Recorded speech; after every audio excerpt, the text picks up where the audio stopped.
je vais vous présenter aujourd'hui représente une introduction à votre cours de chimie de solution ou au cours de C1103. Il concerne principalement l'équilibre chimique. Et dans ce chapitre, vous allez voir des notions que vous avez déjà vues, notamment dans le chapitre de thermodynamique.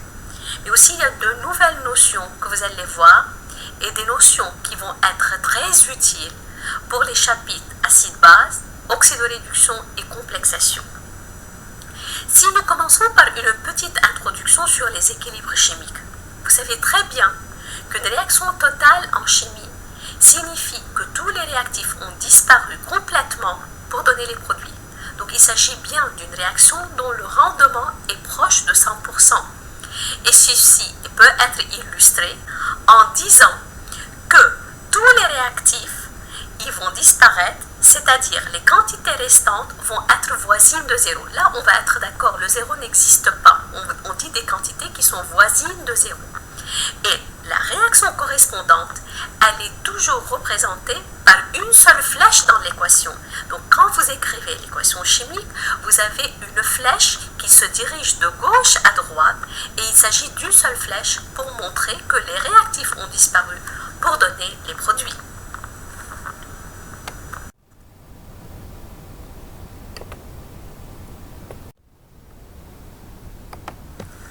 En opposition aux réactions totales, nous avons les réactions équilibrées. Les réactions équilibrées, ce sont des réactions qui sont représentées dans l'équation par deux flèches. Une flèche dans le sens direct, qu'on appelle le sens 1, et une flèche dans le sens inverse, c'est-à-dire dirigée de droite à gauche, qu'on appelle la réaction inverse ou bien la réaction 2. Et dans ces réactions équilibrées, les réactifs ne disparaissent pas complètement. C'est-à-dire, à n'importe quel instant, nous avons un restant des réactifs avec les produits qui sont formés. Donc, les quantités des réactifs ne sont pas voisines de zéro. Quand est-ce qu'une réaction chimique atteint l'équilibre? Une réaction chimique atteint l'équilibre quand la composition n'évolue plus. Et quand cette composition n'évolue plus sans intervention extérieure, nous disons que nous avons atteint l'état d'équilibre. Donc, dans cet état d'équilibre, nous avons un mélange de tous les réactifs et des produits aussi.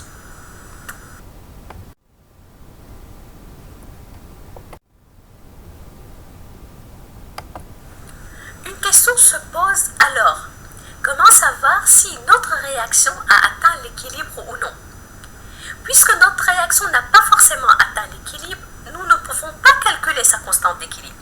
Nous pouvons calculer un nouveau paramètre qu'on va appeler le quotient réactionnel.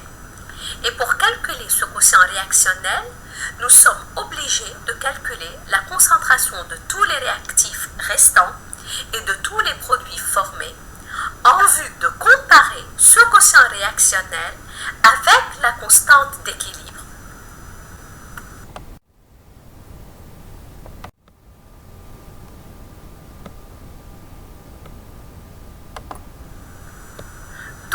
Déjà, le quotient réactionnel, d'après la formule que vous avez devant vous, est égal au produit de toutes les activités élevées à une puissance qui n'est autre que le coefficient stoichiométrique. Et cette puissance, elle est d'un signe positif quand il s'agit des produits et d'un signe négatif quand il s'agit des réactifs. Donc on est en train là de parler d'un rapport de toutes les activités des produits élevés à la puissance de leur coefficient stoichiométrique sur l'activité de tous les réactifs restants élevés à leur coefficient stoichiométrique. C'est ça le sens du signe de nu i. Nu i est positif pour les produits, nu i est négatif pour les réactifs. Là, vous savez très bien que c'est difficile un peu de calculer les activités. Et nous savons très bien que l'activité est égale au coefficient d'activité multiplié par la concentration et divisé par la concentration standard qui est égale à 1. Pour plus de facilité et pour vous simplifier la vie, nous allons dire que dans le cas des solutions diluées, le coefficient d'activité est égal à 1. Donc, parler des activités revient à parler des concentrations. يعني سواء حطيتوا انتوا activité ولا concentration c'est la même chose. صعب كتير علينا نعمل calcul l'activité. لهيك حنقول انه الكوشان réactionnel هو الكونسنتراسيون des produits élevés à la puissance des coefficients stéchiométriques divisé par la concentration des réactifs élevés à une puissance qui est leur coefficient stoichiométrique.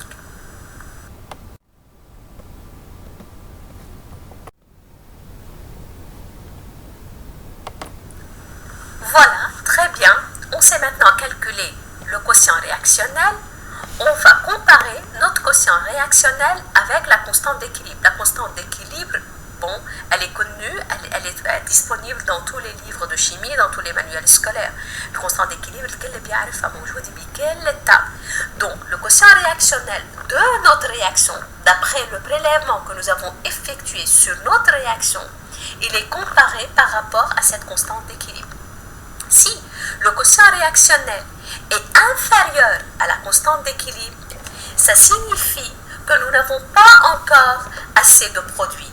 Donc la réaction va se déplacer dans le sens 1 pour donner plus de produit. يعني أنا إذا لقيت إنه الفالور للكيوب أصغر من الكونستانت d'équilibre معناتها أنا الكيوب بعدها صغيرة، يعني بعد أنا ما عندي برودوي مثل ما لازم، فمشان هيك الرياكسيون بتشد حالها لتعطيني برودوي أكثر. A l'inverse, si le quotient réactionnel est supérieur à la valeur de la constante d'équilibre, ça signifie que nous avons un peu trop de produits et la réaction va se déplacer dans le sens 2 pour limiter la formation des produits. Troisième situation, et ici le quotient réactionnel est égal à la constante d'équilibre, ça signifie que nous avons atteint l'équilibre.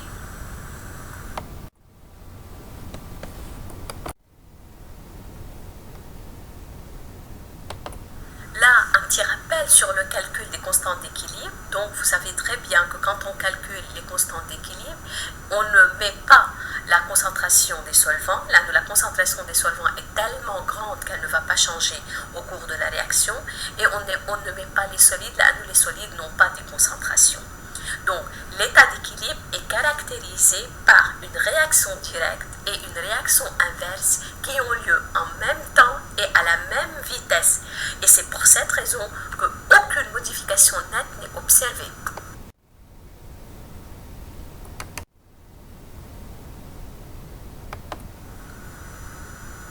Là aussi, nous avons un petit rappel entre la valeur de la constante d'équilibre et le degré d'avancement alpha de la réaction.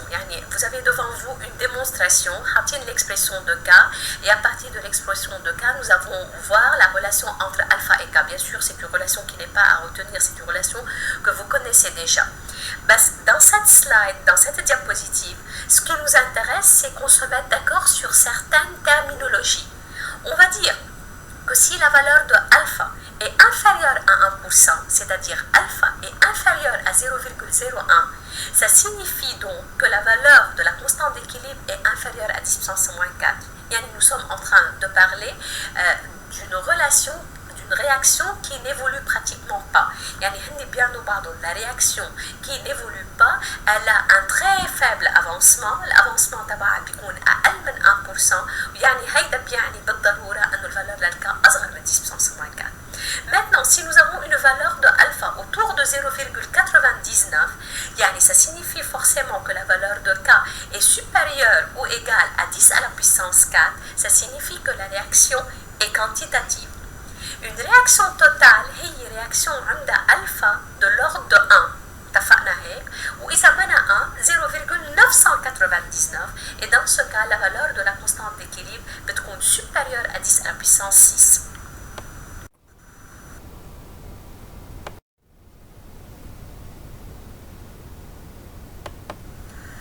Toujours dans le cadre des rappels, nous allons faire un aperçu, un petit rappel sur la notion d'électrolyte fort et d'électrolyte faible. Donc l'électrolyte fort, c'est un électrolyte qui est fort, donc qui se dissocie complètement, il va s'ioniser complètement, le solvant sous sa forme moléculaire, tandis que l'électrolyte, il va se dissocier.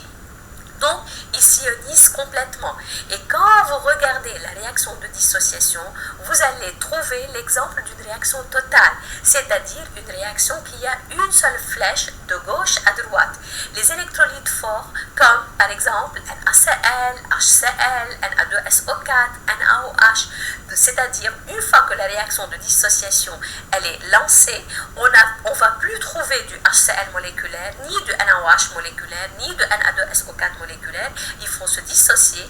HCl il va se dissocier en H+, et Cl-, NaOH, Na+, et OH-, NaCl, Na+, et Cl-. Seul le solvant se trouve sous forme moléculaire.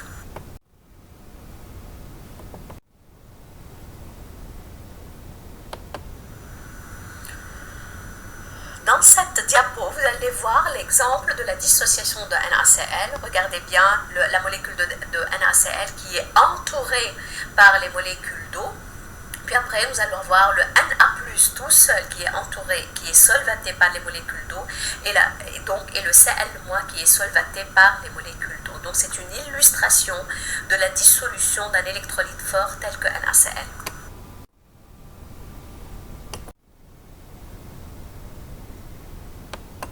Là aussi, nous avons la même illustration, regardez très bien, c'est ce que nous avons vu dans la diapositive précédente, sauf que dans le cas des solutions aqueuses, le terme de solvatation peut être représenté aussi par le terme hydratation, puisque c'est l'eau, c'est le solvant.